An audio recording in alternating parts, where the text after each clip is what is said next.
Operation Sindoor 1.5 ton weight 600 kilometre தூரம் செல்லும். பெயரே சூறாவளிதான். இந்தியா ஏவிய ஏவுகணை பற்றி தெரியுமா? ஆபரேஷன் சிந்தூரின் ஒரு பகுதியாக பாகிஸ்தான் உள்ளே இந்தியாவின் முப்படைகள் தாக்கியுள்ளன. இந்தியாவின் எல்லையில் இருந்து கொண்டே முப்படைகள் தாக்கியுள்ளன. இதில் சூறாவளி ஏவுகணை ஒன்றும் பயன்படுத்தப்பட்டது. இந்தியாவில் நாகாஸ்திரா 1 எனப்படும் சூசைட் ட்ரோன்ஸ் உள்ளது. இந்த கடற்படை வழியாக ஏவியுள்ளனர். இதை இந்தியா சூசைட் ஏவுகணைகள் சூசைட் ட்ரோன்ஸ் என்று அழைப்பார்கள்.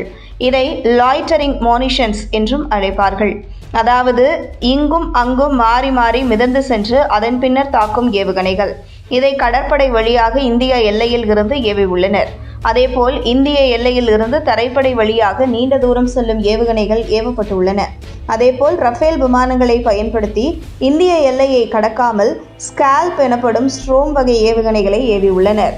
அதாவது ரஃபேல் விமானங்களை இந்திய எல்லைக்கு கொண்டு சென்று பாகிஸ்தான் எல்லைக்கு செல்லாமல் இங்கிருந்து ஸ்கால்ப் க்ரூயிஸ் மிசில்ஸ் மற்றும் ஹேம்மர் ஆயுதங்களை ஏவியுள்ளனர். புயல் என்று அழைக்கப்படும் ஸ்கால்ப் க்ரூயிஸ் மிசில்ஸின் மற்றொரு பெயர் ஸ்டார்ம் ஷேடோ ஆகும். பிரான்ஸ், பிரிட்டிஷ் மூலம் உருவாக்கப்பட்ட ஏவுகணை ஆகும். நீண்ட தூர வான்வழி ஏவப்படக்கூடிய ஏவுகணை ஆகும். வானத்தில் இருந்தே இதை ஏவ முடியும். இந்தியா இதை பிரான்சிடமிருந்து வாங்கியது. பிரான்சில் இதை ஸ்கால்ப் EG ஆகும். இது 1.5 டன் எடை கொண்டது. 600 கிலோமீட்டர் வரை சென்று தாக்கக்கூடியது. 1994 முதல் 2001 வரை ஆய்வு செய்யப்பட்டு உருவாக்கப்பட்டு 2003 பயன்பாட்டிற்கு வந்தது. 5.1 மீட்டர் நீளம் கொண்டது. மார்ச் 0.95 வேகம் கொண்டது. அதாவது ஒரு நொடிக்கு 1.163 கிலோமீட்டர் செல்லக்கூடிய திறன் கொண்டதாகும். 2016 இந்தியா இதை வாங்கியது. நாம் ரஃபேல் விமானங்களை வாங்கிய போது அத்துடன் சேர்த்து இதுவும் பயன்படுத்தப்பட்டது. டசால்ட் நிறுவனத்திடமிருந்து இது வாங்கப்பட்டது. பாதுகாப்பு துறையால் ஆபரேஷன் சிந்தூர் என்று இந்த தாக்குதலுக்கு பெயரிடப்பட்டுள்ளது. இந்தியா, பாகிஸ்தான் மற்றும் பாகிஸ்தான் ஆக்கிரமிப்பு காஷ்மீரில் உள்ள தளங்களில் இந்த தாக்குதல் நடத்தப்பட்டுள்ளது.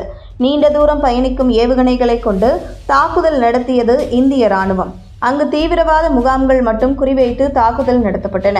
ஆபரேஷன் சிந்தூர் என்ற குறியீட்டு பெயரில் இரவு நேர துல்லிய தாக்குதல்களில் மொத்தம் 9 தளங்கள் ரேடாரில் துல்லியமாக குறிவைக்கப்பட்டு தாக்கப்பட்டன. இந்தியாவிற்கு உள்ளே இருந்தே தாக்குதல் நடத்தப்பட்டுள்ளது. அதாவது இந்தியாவில் இருந்தே ஏவுகணைகள் மூலம் 9 இடங்கள் தாக்கப்பட்டுள்ளன. நீண்ட தூரம் பயணிக்கும் ஏவுகணைகளை கொண்டு தாக்குதல் நடத்தியது இந்திய ராணுவம்.